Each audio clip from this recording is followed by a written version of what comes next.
Broducers, it's Özgün here. In this tutorial, we are gonna talk about how to make mastering only with using stock plugins. So I was getting this question in the Discord server several times. I already had a mastering tutorial which I'm most of the time applying almost same chain to my tracks, but still for the people who don't have third-party plugins, the people who like to keep it simple and make all the process inside of the FL Studio. Today, I like to show you how to master your tracks only with using FL Studio stock plugins. And if you're ready, let's get into that tutorial. So I'm gonna use one of the old FLPs that I prepared for you. This was the Yoto style drop, Yoto style track. So maybe I can remind you the track.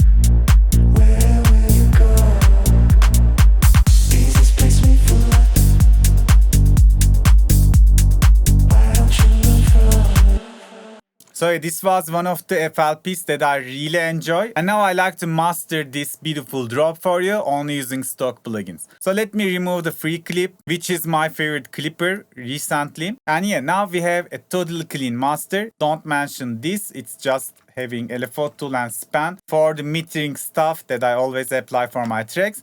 So it doesn't affecting any of the parameters in the track. So the first thing I like to do is add a wave candy. So we can monitor the levels. It's really important when you are mastering the track. And now just go to the loudest part of the drop and let's see how loud is that part.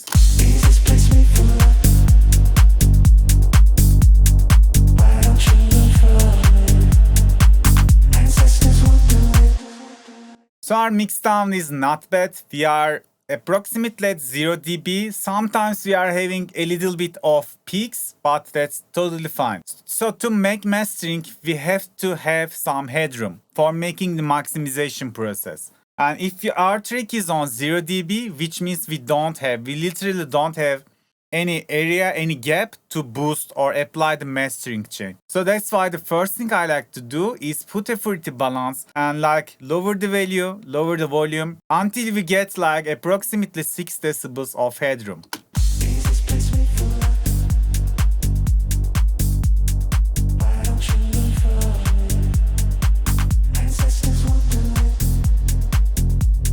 So with reducing it 5.5 decibels, I'm getting a really nice headroom, approximately 6 decibels. Now I can apply my mastering chain. The first thing I like to do is add a patcher and go to the mid-side preset in here. So that preset is separating the signal to mono and stereo, two different informations. And it's just working with adding the limiters, but we are going to change that. I like to add an EQ. Let's disconnect this to here.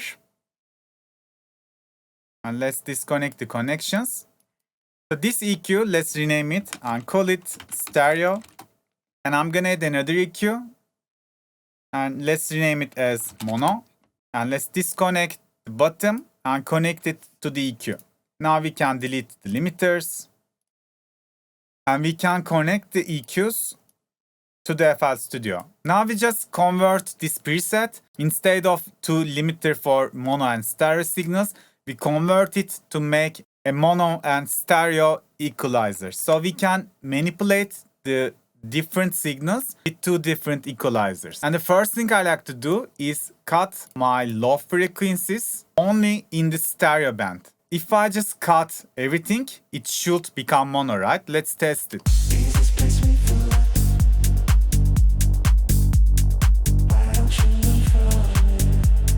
Or we can think like the opposite. If I go to the mono EQ and like cut everything, we should only hear the stereo signal.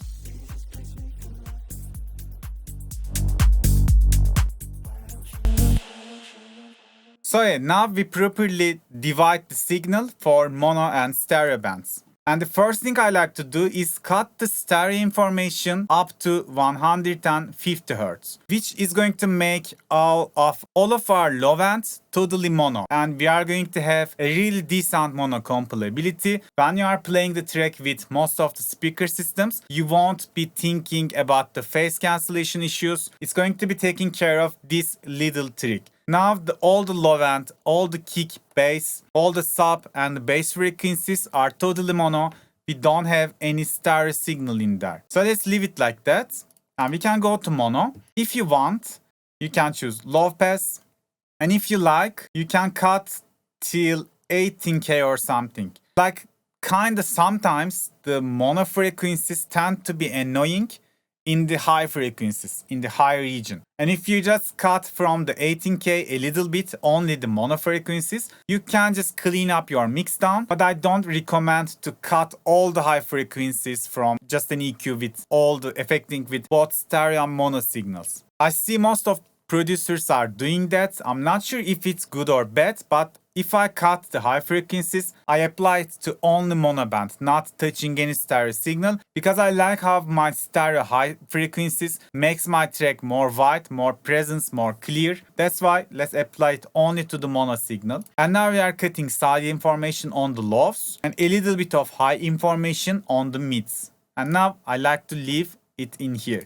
And the next thing we are going to add another EQ. But this time we are going to use this EQ for only color our track. If you like, there's some little tip for me. By the way, you can do this coloring by checking a reference track and compare A and B. You can check it from span and check how the reference track high mid frequencies, how much do they have, how much you have. Like if you are lacking, you can boost it. And you can try to match the colors by not only hearing, but even looking the waveforms with a span. But in here, I'm not going to use any references. I'm going to show you some little trick that I always apply to my master. I always boost 4K, 1 or 2 dB. 4K boost always give you much more clarity of the vocals, and also it just makes the transient click of the kick a little bit more presence, and it's just making it really well. So let's try to boost it maybe 1 or 2 dB.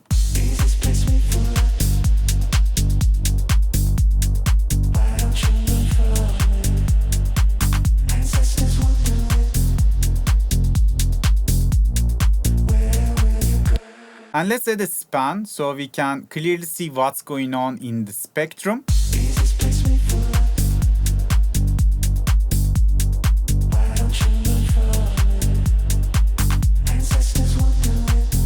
So this drop is not totally finished drop. We are lacking of several frequencies, several sounds. I see some frequency absence on the mid area. So I like to boost the mids somewhere around here.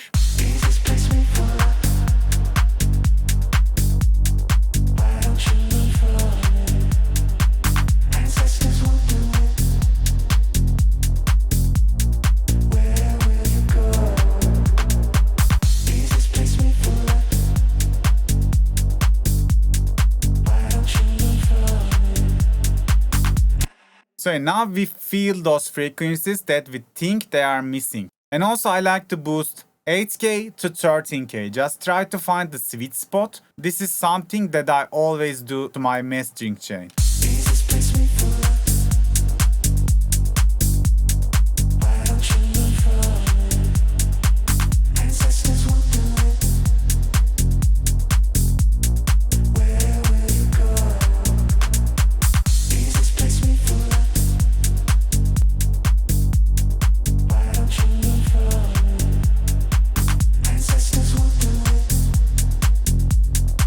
Like as you see, it just several 2 bands of boosting on certain frequencies, just making the track, giving it life, if it makes sense.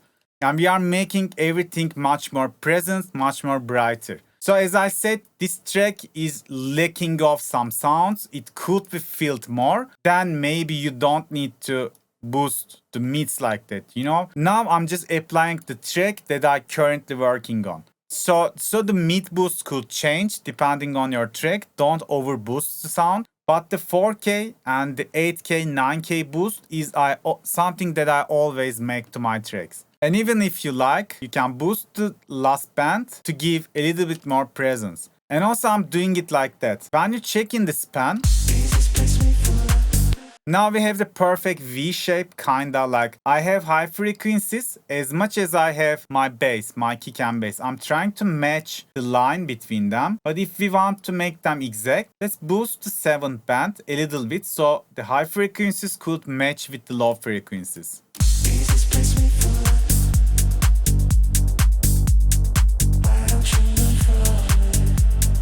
So yeah, now we get much more cleaner V shape, which is one of the things that I'm concerning when I'm coloring the tracks in mastering. So probably if I boost the respace a little bit, one of the good ways when you master inside of the FLP, inside of the project, you can manipulate the mix down during the mastering stage. You don't need to go back to mixing and re-render the track and make to the mastering process. So probably I like to boost a little bit of respace now.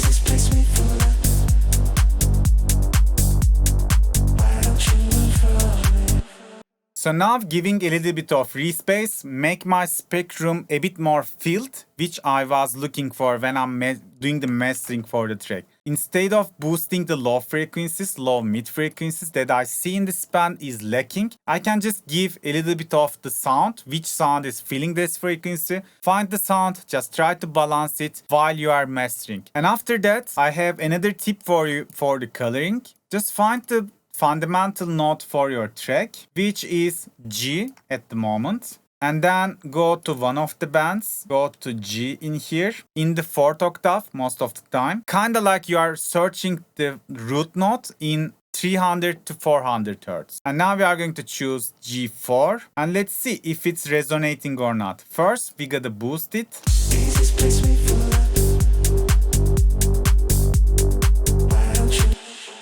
And if you think that resonating frequencies annoy you and when you lower the boost, if you think you can still hear the frequency that you just boost, just dip that frequency a little bit. But not more than 2, not more than maximum to 4 dB, like I can say it in my experience. So I'm gonna just dip it 2 dB to show you properly.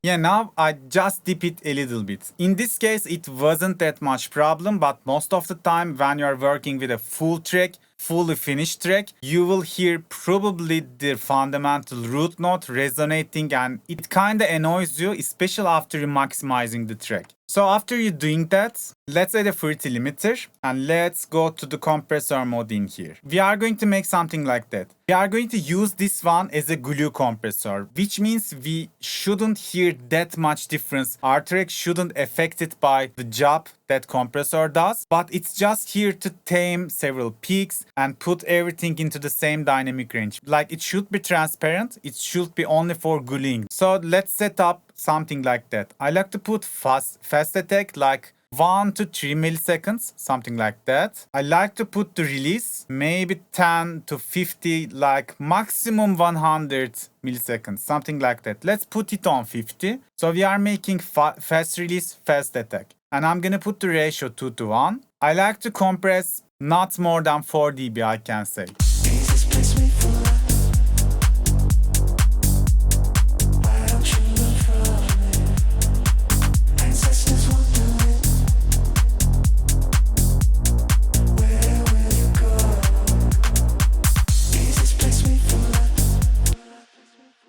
So if I check the compression amount, it's approximately 2 dB, 2.3 dB. So we are compressing 2 decibels with these current settings. And if I'm compressing 2 decibels, I can give it 2 decibels of gain. So I won't hear any volume difference. I can hear only the job that compressor does. Let's hear how it sounds.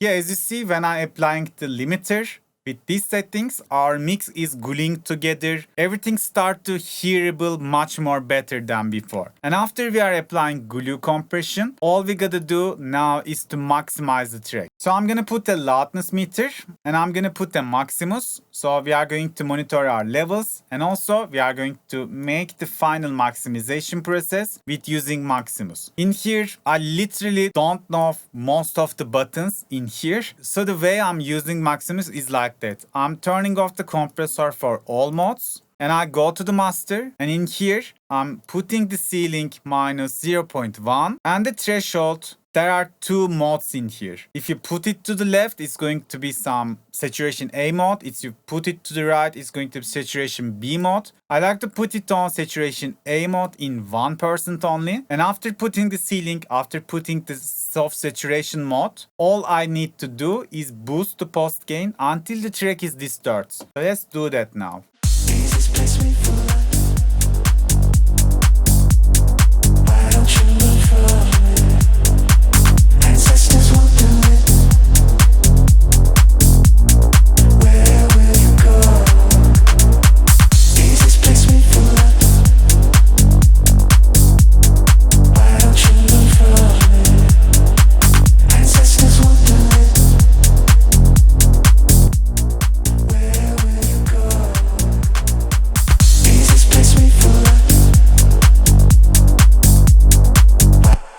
And my point, like how much do I need to boost, is checking with the RMS value in span, or you can check the loops value in Yulin loudness meter. So my point is I'm aiming for minus 8, minus 7 RMS. That area is totally club ready master track. That loudness is going to work in everywhere. So let's check how loud do we have right now.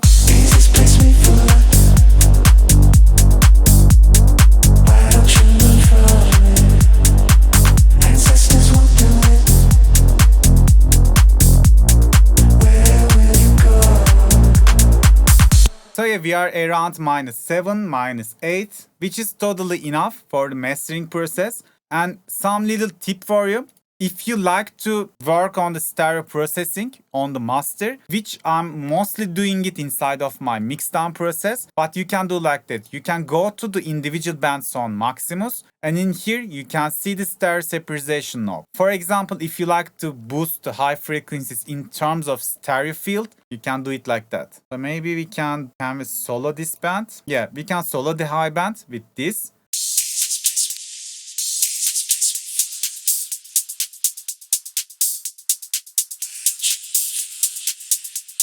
And as you see, just solo the band and tweak the stereo knob if you like to do it. Maybe we can put the lows to completely mono, but I probably don't need it since I care of the mono, making the low end mono in the first thing that I did in my mastering chain. But still, if you like, yeah, you have the mid band, you have the high band. You can even make the stereo separations, stereo processing in the separate bands itself to, shape your master. But personally, most of the time I'm not using this technique on the master. I make it inside of the mix. I'm making it inside of the plugins, but still some cases it's really working well. Just you can try it and experiment with it. If you put it to the left, it's going to make that frequency band more wide. If you put it to right, it's going to make it more mono.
And yeah guys, this is how we can master your track and make it release ready only using FL Studio stock plugins. I hope you can apply this to your own productions too. Today that was it guys. Thanks for watching. See you on the next video. Bye bye.